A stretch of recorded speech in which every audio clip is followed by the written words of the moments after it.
गुणन विधि द्वारा समीकरण को हल करें। आइए आज आपको मैं वज्र गुणन विधि द्वारा इस समीकरण को हल करके बताने वाला हूँ। सबसे पहले कि समीकरण 1 और समीकरण 2 दिए गए हैं, इन्हें हम क्या करेंगे, सजा लेंगे। सजाने का मतलब कि इसे इस प्रकार से लिख लेते हैं, 2x प्लस वाई, ये बराबर के इधर है तो हम इस तरफ लाएंगे, प्लस में इधर आया -5 बराबर 0। इसे भी वैसे ही करेंगे, 3x प्लस 2y, ये प्लस में इधर आएगा माइनस में बराबर 0। इस प्रकार से दोनों समीकरण को हमने सजा लिया। अब इस प्रकार से हम इसमें वज्र गुणन विधि का फॉर्मूला लगाएंगे और एक्स और वाई का वैल्यू पता कर लेंगे। सबसे पहले हमें इसमें a1, a2, b1, b2 और c1, c2 का मान चाहिए, तो वो आपका इसी में आपको पता कर लेते हैं। तो ये a1/a2, b1/b2, c1/c2 इसी में मौजूद है।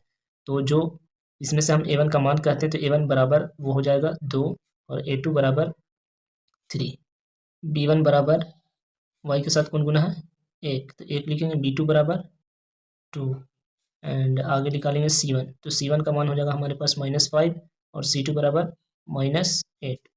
अब इससे क्या करेंगे, अब इसको एक फॉर्मूला के तहत जो है इसे हम क्या करें, इसे बनाते हैं। इसे फॉर्मूला हम सूत्र से चलते हैं, तो सूत्र हमारा वज्र गुणन का क्या होता है सूत्र से, तो सूत्र लिखना बहुत आसान है, x बटा बराबर y बटा बराबर 1 बटा, अब इसके नीचे क्या करना है, bc लिखना, और इस bc को फिर एक बार माइनस लगा के फिर bc लिखेंगे, फिर उसी प्रकार से ca माइनस ca एक बार लिखेंगे, फिर इसी को लास्ट में लिखेंगे ab माइनस ab, और एक नंबर आपको याद रखना, उस नंबर को इसमें बैठा देना, 12, 21, क्या याद रखना, 12, 21, तो 12, 21 लगा दें इसमें, यानी 12 लिखना है, ये 12 लिखा गया, यानी 1 और 2 इस प्रकार से लिखना, 21 लिखना, तो 2 और 1 21 ये हो गया, फिर 12, 21, 12, 21, फिर यहाँ 12, 21, इस प्रकार से नंबर को हमको सजा दिए। अब इससे क्या हुआ कि इसका मान लिखा गया b1 c2 minus b2 c1 a2, इस प्रकार से, तो 12, 21, 12, 21 लगा देते हैं, तो ये पूरा फॉर्मूला का रूप लिखा जाता है। अब इसमें क्या करेंगे, जो मान हमने a1, a2, b1, b2 रखा है उसको इस प्रकार से इसमें बैठा देंगे।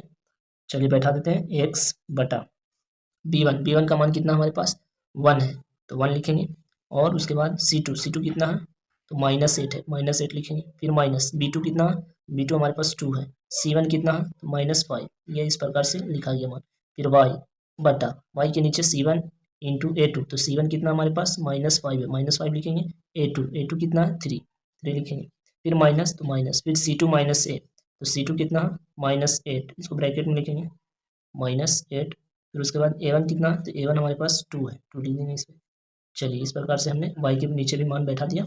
अब 1 के नीचे भी मान बैठाएंगे, जो भी चीज़ का रहा a1, तो a1 का मान 2 है, और फिर b2, तो b2 कितना 2 है, फिर माइनस, तो माइनस, a2, तो a2 कितना 3 लिखेंगे, b1 कितना 1 है, तो 1 लिखेंगे। चलिए इस प्रकार से आगे का हल करते हैं।